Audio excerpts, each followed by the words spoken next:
James, hi. Hi, Dinara. Welcome back to the next edition of looking at the IELTS exam questions. So, yeah, we're focusing on academic reading again. This time you've got to match the headings. So important thing to remember here is headings. A heading is, as in it's the title of, for example, an article. So I think that's the first thing to remember. And you've got the different options here, and you've got a list. You won't need that many, the list of headings, but always consult those first and then read the paragraphs. So I think in this case, it's probably a good idea to basically have a look at B, C, D, and E. And when you finish B, have a look because it's fresh in your mind, then go back to have a look to see which heading fits. And then you do the same for C, and then for D, and then for E. I think that's the best way to do it. So you read the paragraph, then it's fresh in your mind, and then you choose. True. And of course, first we need to read the headings now, right? Yeah, exactly. So I'll read the headings out now. So we've got dramatic effects can result from small changes in traffic, just as in nature. And then the next one is how a maths experiment actually reduced traffic congestion, how a concept from one field of study was applied in another, a lack of investment in driver training, areas of doubt and disagreement between experts, how different countries have dealt with traffic congestion, the impact of driver behavior on traffic speed, a proposal to take control away from the driver. That's the list. Let's have a look at A. So because B, we can see actually has the answer already, which is dramatic effects can change from small changes in traffic just as in nature. Okay, so let's have a look with the first one. So section A, some years ago when several theoretical physicists, principally Dirk Helbing and Boris Kerner, so Dirk Helbing and Boris Kerner of Stuttgart, Germany, began publishing papers on traffic flow in publications normally read by traffic engineers. They were clearly working outside their usual sphere of investigation. They had noticed that if they simulated the movement of vehicles on a highway using the equations that describe how the molecules of a gas move, some very strange results emerged.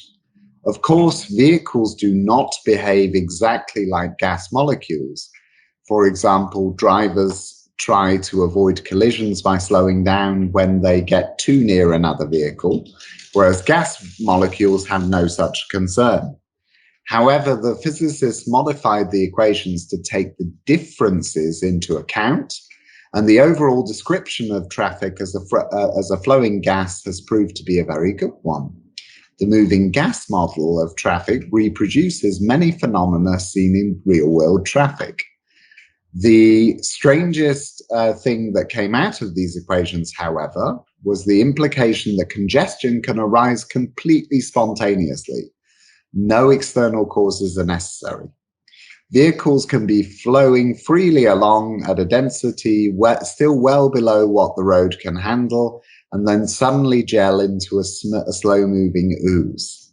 Under the right conditions, a brief and local fluctuation in the speed or the distance between vehicles is all it takes to trigger a system-wide breakdown that persists for hours. In fact, the physicists' analysis suggested such spontaneous breakdowns in traffic flow probably occur quite frequently on highways. Okay. Interesting that there are people who analyze those things and make parallels. Yeah, I mean, so they wouldn't have been to studies of discipline or fields of study that I would have thought of as being connected, but I think it's interesting that someone made that connection, so yeah, I think that is interesting that they made that connection between the two. So, and this particular one, so we're going to have a look at this one. So This one would be how a concept from one field of study was applied in another for this one. You know, so, and the two fields of study are obviously, you know, as in how gas behave, flowing gas and traffic. Two totally different things, but they both behave quite similarly. You know, so how gas molecules behave versus how vehicles behave in traffic. So we can continue for C now. So C, the physicists have challenged proposals to set a maximum capacity for vehicles on highways. They argue that it may not be enough to simply to limit the rate at which vehicles are allowed to enter a highway. Rather, it may be necessary to time each vehicle's entry onto a highway precisely to coincide with a temporary drop in the density of vehicles along the road. The aim of doing this would be to smooth out any possible fluctuations in the road conditions that can trigger a change in traffic behavior and result in congestion. They further suggest that preventing breakdowns in the flow of traffic could ultimately require implementing the radical idea that has been suggested from time to time. Directly regulating the speed and spacing of individual cars along a highway with central computers and sensors that communicate with each car's engine and brake controls. Okay, this type of article is boring to me, even in Russian. Yes, same. Yeah. I am not fascinated by this, and there's a lot to read. So yeah, it's a very exciting topic, isn't it? But you know, you get topics like this basically, and the thing is that somebody's got to study it. You know, so as in, you know, so the thing is that it does remind me a lot, actually, because one of the things that I love science personally. As nowadays, as an adult, I enjoy it. I enjoy watching videos about some scientific concepts. But I remember exactly what it was that put me off studying science at university.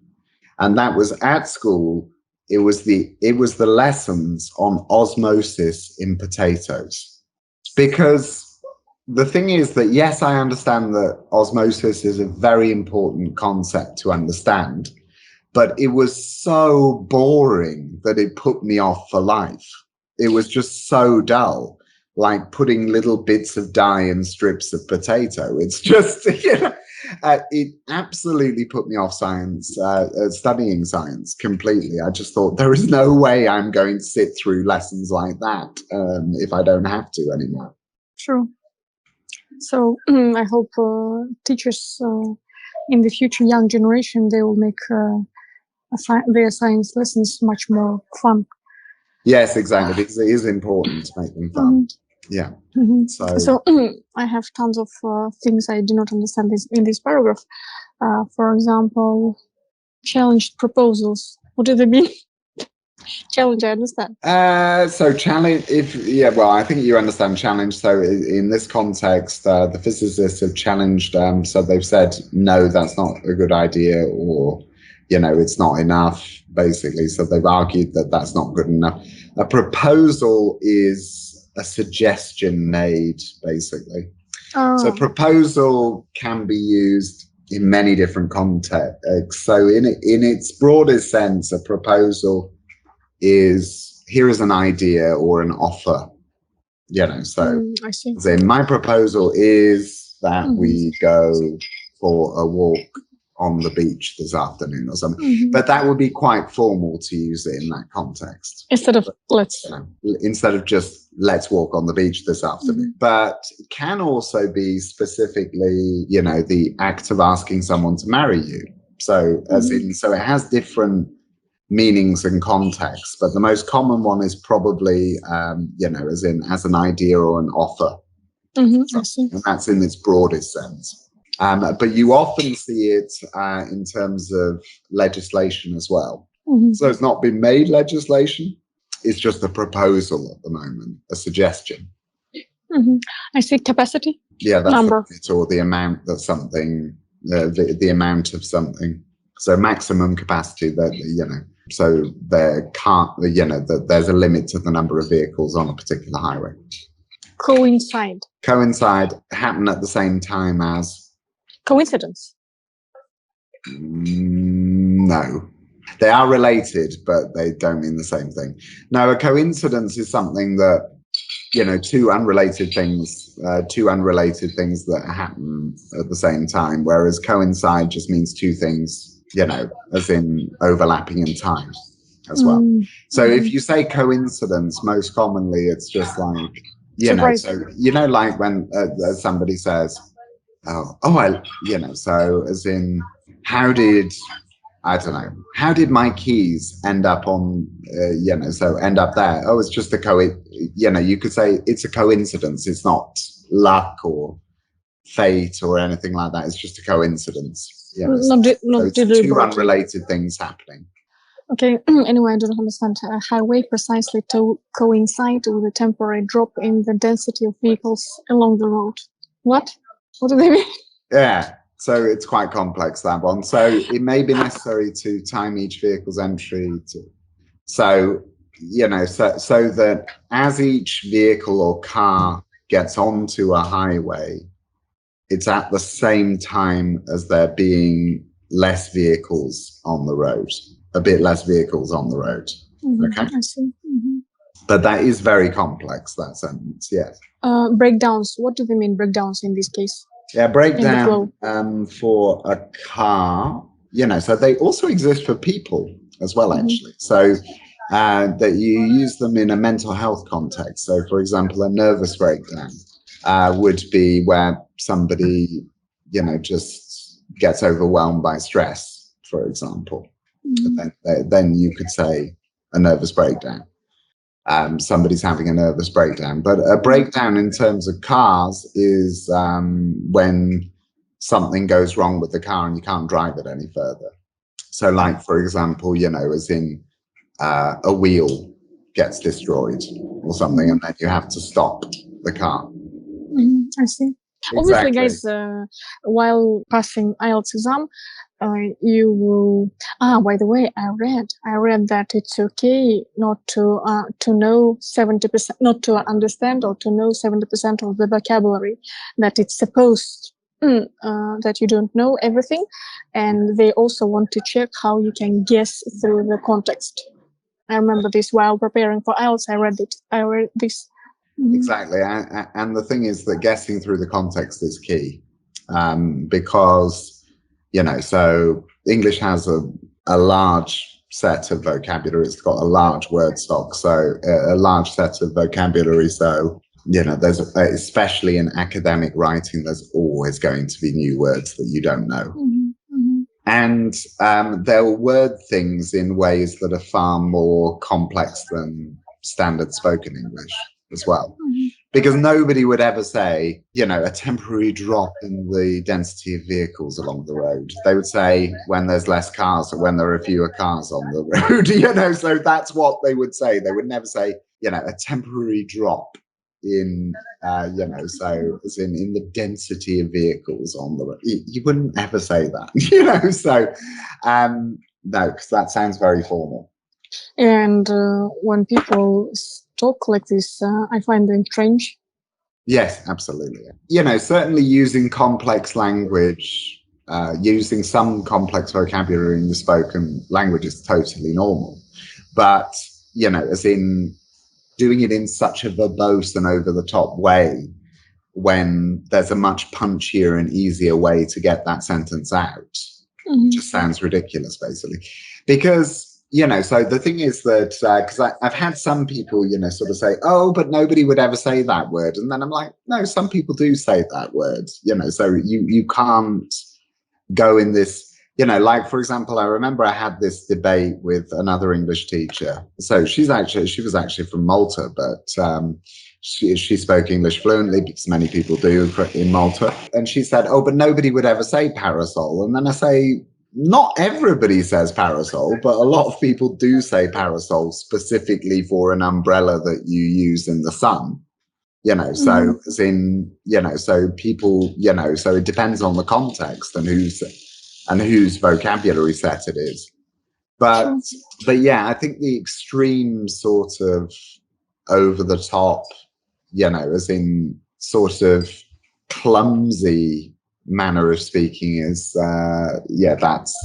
that's clumsily formal manner of speaking. Yeah, that's not normal. Yeah. So, and it could come across as pretentious, of course, as in that you're trying to show off. So this one specifically, well, so it's a proposal to take away control away from the driver, because in the last sentence we see that they're talking about the idea of having a highway with central computers and sensors that communicate directly with the car's engine and brake controls. So that would be taking away control from the driver. So that one's 8. And now we'll go on to D. However, research into traffic control is generally centered in civil engineering departments, and here the theories of the physicists have been greeted with some skepticism. Mm-hmm. Civil engineers favor a practical approach to problems and believe traffic congestion is the result of poor road construction, 2 lanes becoming 1 lane, or dangerous curves, which constricts the flow of traffic.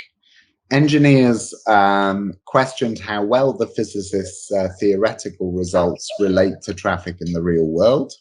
Indeed, some engineering researchers questioned whether elaborate chaos theory interpretations are needed at all, since at least some of the traffic phenomena the physicists' theories predicted seemed to be similar to observations that had been appearing in traffic engineering literature under other names for years. Observations which had straightforward cause and effect explanations. Okay. By the way, what does congestion mean? So another way of saying traffic. Mm-hmm. So as in that, it's just another way of saying traffic. Yeah. And also, I do not understand the word elaborate. Elaborate as an adjective. As an adjective. Elaborate is more common with to say that as a verb, to put the stress at the end. Mm-hmm. But elaborate for the adjective, that means highly detailed, with lots of rich details, basically. So, but if you use it as a verb, you would say, can you elaborate? So that means, can you go into more detail? Mm-hmm. Interesting. Can you explain more, right? Yeah, exactly. So this one, obviously, it's talking about how not all researchers and scientists agree with each other. So it's areas of doubt and disagreement between experts. So that's number 5. And so number 5, obviously, just remember that, so obviously that number 5 is written with a V because it's written in Roman numerals. So now the final paragraph. So James Banks, a professor of civil and environmental engineering at San Diego State University in the US, suggested that a sudden slowdown in traffic may have less to do with chaos theory than with driver psychology. As traffic gets heavier and the passing lane gets more crowded, aggressive drivers move to other lanes to try to pass, which also tends to even out the speed between lanes. He also felt that another leveling force is that when a driver in a fast lane brakes a little to maintain a safe distance between vehicles, the shockwave travels back much more rapidly than it would in the other slower lanes, because each following driver has to react more quickly. Consequently, as a road becomes congested, the faster moving traffic is the first to slow down. And finally, actually, I would say, I'm not sure about you, Dinara, but that paragraph was almost interesting. Why? No, for me, no. Oh, right, okay. No, because I think psychology is quite interesting, basically, and I can imagine why aggressive drivers would cause problems. Because, I mean, the thing is that, can you drive? Yeah. Yeah. So, I mean, personally, I have so many pet hates, but aggressive drivers on the motorway is one of the big ones. The people that are trying to, because they'll overtake, which is fine, but then they will tailgate you, so they go straight. They're right directly behind you, as in, and then if they are not very happy with the speed of the fastest lane, they will undertake. An undertake is when you overtake the wrong lane. Mm-hmm.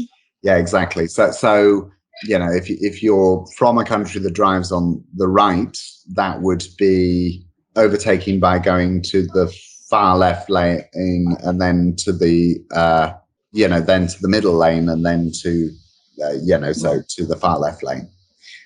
So that's undertake. It's so that's called undertaking. And that's quite dangerous. You also have what we call the middle lane hoggers, who just sit in the middle lane. They're another big problem when it comes to, and then another one is lorry drivers, because they're constantly trying to overtake each other. Oh dear.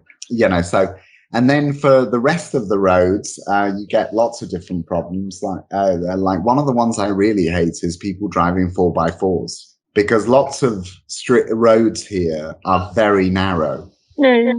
And it's not appropriate for 4x4s. For big cars, almost 99% of the people who have a 4x4 don't live off road. They just drop off little Timmy and Jenny down to school. Down to school a mile down the road. And the only reason why they bought a 4x4 in the first place is because they're insecure drivers who wanted to survive a car crash. So as in that's basically the reason why they got it. So that's another one that really does. And also those people who make a really big song and dance about reversing into a space, and then they take up so much more time instead of just doing the normal thing and just driving into a parking space, and then you reverse out on your way out. But reversing into a space really gets on my nerves. And to be honest, I'm bad with parking. So I just I don't even bother to reverse into a space. I just drive into an empty space. And what I try to do is I try to find a double space, where you can drive straight through. And then so you don't have to reverse either, parking or leaving the parking space. Basically. But do you have any driving pet hates then? So the other drivers, those aggressive ones who think that they are the only who drive on this road, and I also call them death seekers. Yes, absolutely. And another one that is unbelievable, I think. So they are the worst. Absolutely, it's because they're not actually going to save themselves any time either, or is in very little time. It's just very, very dangerous. Anyway, so let's continue here. So this particular one was the impact of driver behavior on traffic speed. True. So very boring article. But we had to do that, guys. How you can help yourself? It just, unfortunately, we need to force ourselves to, because it's in the exam, and we need to be able to analyze those articles. And as usual, looking forward. See you in our next videos. Bye.